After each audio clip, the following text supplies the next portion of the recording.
تو آج ہم ایک پرانی مگر بڑی سبق آموز کہانی پر بات کر رہے ہیں۔ جی یہ کہانی ایک بنیادی سوال اٹھاتی ہے نا جی کہ اصل دولت کیا ہے؟ کیا وہ مال و اسباب ہے یا پھر انسان کا اپنا کوئی ہنر؟ بالکل، یہ سوال بہت اہم ہے، اور یہ کہانی جو ایک امیر شکالی، ایک غریب ٹوکری بنانے والے اور ایک بادشاہ کے گرد گھومتی ہے، اسی سوال کا جواب دینے کی کوشش کرتی ہے۔ ہاں، اس میں غرور ہے، محنت کی عظمت ہے اور ہنر کی اہمیت کا بڑا واضح سبق ملتا ہے۔ جی بالکل، تو دیکھتے ہیں کہ یہ کہانی کیسے ان پہلوؤں کو سامنے لاتی ہے۔ تو آئیے اس کہانی کی گہرائی میں اترتے ہیں۔ قصہ یوں شروع ہوتا ہے کہ ایک امیر شخص تھا، شکار کے لیے نکلا اچھا، اور اسے ایک غریب آدمی کی زمین سے گزرنا پڑا۔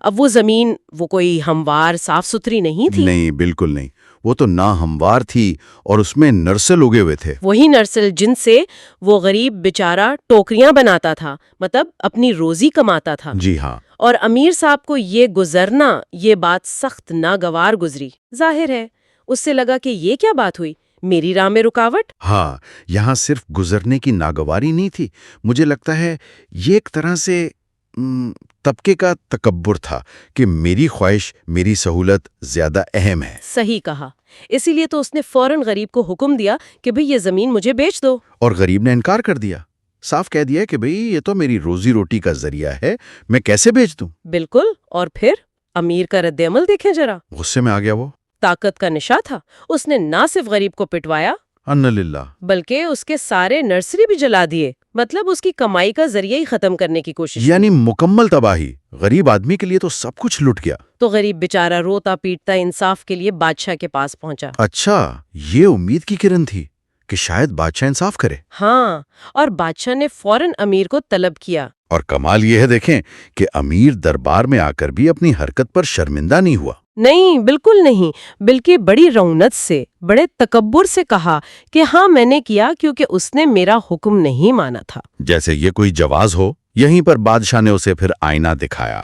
بالکل، بادشاہ نے اسے یاد دلایا کہ بھائی تمہارا اپنا پردادا بھی غریب تھا، ہمارے خاندان کی مہربانی سے تم لوگ امیر بنے ہو۔ جی، اور یہ بھی کہا کہ یہ محنت سے کمانے والا غریب تم جیسے مغرور امیر سے کہیں بہتر ہے۔ ہاں، لیکن اس کے بعد بادشاہ نے جو فیصلہ کیا نا، وہ بڑا کمال کا تھا، غیر معمولی۔ جی ہاں، اصل کہانی کا رخ یہیں سے بدلتا ہے، وہ آزمائش۔ بادشاہ نے حکم دیا کہ ان دونوں کو، امیر اور غریب دونوں کو، بالکل براہنہ کر کے، یعنی سب کو چھین کر، کوئی سماجی حیثیت، کوئی پہچان نہیں۔ ہاں، ایک غیر آباد جزیرے پر ایک ہفتے کے لیے چھوڑ دیا جائے جہاں جنگلی لوگ رہتے تھے۔ یہ تھی اصل آزمائش، جہاں نہ دولت کام آنی تھی نہ رتبہ، صرف انسان کی اپنی ذات، اپنا ہنر۔ اور جزیرے پر پہنچتے ہی یہ فرق بالکل واضح ہو گیا۔ کیسے؟ لیکن وہ جو ٹوکری بنانے والا تھا، اس نے فوراً کیا اپنے ہنر کا استعمال کیا۔ اچھا، کیا کیا اس نے؟ اشاروں سے منت سماجت کی، اور وہیں زمین سے نرسل اٹھائے اور فوراً ایک خوبصورت سی ٹوپی بنا دی۔ وہیں موقع پر؟ جی ہاں، اور ایک جنگلی سردار کے سر پر رکھ دی۔ کمال ہے، یہ لمحہ بہت اہم ہے۔ اس نے اپنی جان بچانے کے لیے وہی ہنر استعمال کیا جس کی وجہ سے اس کی تذلیل ہوئی تھی۔ بالکل، اور جنگلی اس ٹوپی سے اتنے خوش ہوئے، اتنے متاثر ہوئے کہ سب نے اشاروں سے کہا کہ ہمیں بھی بنا کر دو۔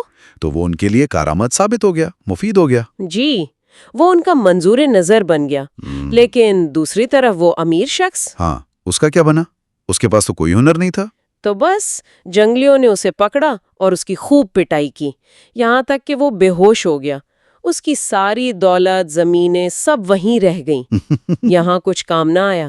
سبحان اللہ، یعنی دولت بالکل بے معنی ہو گئی۔ اور پھر جب اسے کچھ ہوش آیا تو اس نے کس سے مدد مانگی؟ اسی غریب سے، اسی غریب ٹوکری والے سے جس کو اس نے پٹوایا تھا، جس کے نرسرل جلائے تھے۔ اس سے کہا کہ بھئی مجھے بچا لو۔ اور وعدہ بھی کیا۔ ہاں، وعدہ کیا کہ اگر تم مجھے ان سے بچا لو تو واپسی پر اپنی آدھی جائیداد تمہارے نام کر دوں گا۔ یہ دیکھیں وقت کا پہیہ کیسے گھومتا ہے، طاقت کا توازن بالکل الٹ گیا۔ اور غریب نے پھر بھی دیکھیں رحم دلی دکھائی۔ اچھا، اس نے مدد کی۔ ہاں، اس نے جنگلیوں کو سمجھایا کہ بھئی یہ میرا ساتھی ہے، میرا مددگار ہے، اسے کچھ نہ کہو۔ تو اس کے کہنے پر جنگلیوں نے امیر کو چھوڑ دیا؟ جی، اس کے بعد امیر کو کسی نے نہیں چھیڑا، بلکہ اسے بھی کھانا پینا ملنے لگا، مگر کس کی وجہ سے؟ غریب کے ہنر کی بدولت۔ غریب کے ہنر کی وجہ سے۔ ہفتہ پورا ہوا، سرکاری کشتی انہیں واپس لینے آ گئی۔ اور واپسی پر کیا منظر تھا؟ امیر کی حالت بہت خراب تھی، بہت بری حالت میں تھا، جبکہ غریب ٹوکری والا وہ ٹھیک ٹھاک تھا، نسبتاً بہتر حالت میں۔ تو بادشاہ نے جب سارا ماجرا سنا؟ ہاں، تو بادشاہ نے امیر سے کہا، دیکھا تم نے، تمہاری دولت کا محل کتنا ناپائیدار ہے اور اس پر غرور کرنے والا کتنا بے وقوف۔ اور پھر کہا کہ اصل دولت مند تم نہیں ہو۔ نہیں، بالکل نہیں، اصل دولت مند یہ غریب ہے جو ہنر جانتا ہے اور اپنے ہاتھوں سے محنت کر سکتا ہے۔ بالکل صحیح۔ اور پھر وعدے کا کیا ہوا؟ بادشاہ نے امیر کو حکم دیا کہ اپنا وعدہ پورا کرو۔ اور اس نے کیا؟ جی، امیر نے گھر پہنچ کر اپنی آدھی جائیداد غریب کے حوالے کر دی۔ تو غریب کو اس کے صبر کا، اس کے ہنر کا پھل مل گیا؟ جی ہاں، تو اس کہانی کا خلاصہ تو بہت واضح ہے نا؟ بالکل واضح کہ حقیقی اور پائیدار دولت ظاہری مال و اسباب نہیں ہے، بلکہ انسان کا ہنر ہے، اس کی محنت کرنے کی صلاحیت ہے اور مشکل وقت میں صبر سے کام لینا۔ اور یہ کہ غرور کا سر ہمیشہ نیچا ہوتا ہے۔ صحیح، لیکن یہ کہانی ہمیں آج کے دور کے بارے میں بھی سوچنے پر مجبور کرتی ہے، نہیں؟ جی بالکل، یہی تو اصل نکتہ ہے کہ آج کی دنیا میں جہاں ہم اکثر ظاہری دولت، سٹیٹس، عہدہ، ان چیزوں کو بہت اہمیت دیتے ہیں۔ ہاں، چمک دمک کو۔ جی، تو کیا ہم واقعی عملی ہنر، ہاتھ کا کام، محنت، ان چیزوں کی وہ قدر کرتے ہیں جو اس کہانی میں نظر آتی ہے؟ یہ ایک بڑا سوال ہے۔ کیا یہ پرانی کہانی آج بھی ہمارے معاشرے کی عکاسی نہیں کرتی؟ میرے خیال میں تو کرتی ہے۔ یہ صدیوں پرانی کہانی آج بھی ایک آئینے کی طرح ہے، جو شاید ہمیں دکھاتی ہے کہ جو اصل قدریں ہیں وہ وقت کے ساتھ بدلتی نہیں ہیں۔ ہاں، لیکن ہم شاید انہیں نظر انداز کر دیتے ہیں۔ جی، یہ سوچنے کی بات ہے کہ آج کے دور کے جو غیر آباد جزیرے ہیں، جو مشکل حالات ہیں، وہاں کون سا ہنر ہمیں بچا سکتا ہے؟ ہماری ڈگریاں، ہمارا سٹیٹس یا کوئی عملی صلاحیت؟ یہ واقعی ایک غور طلب بات ہے جو یہ کہانی ہمارے لیے چھوڑ جاتی ہے۔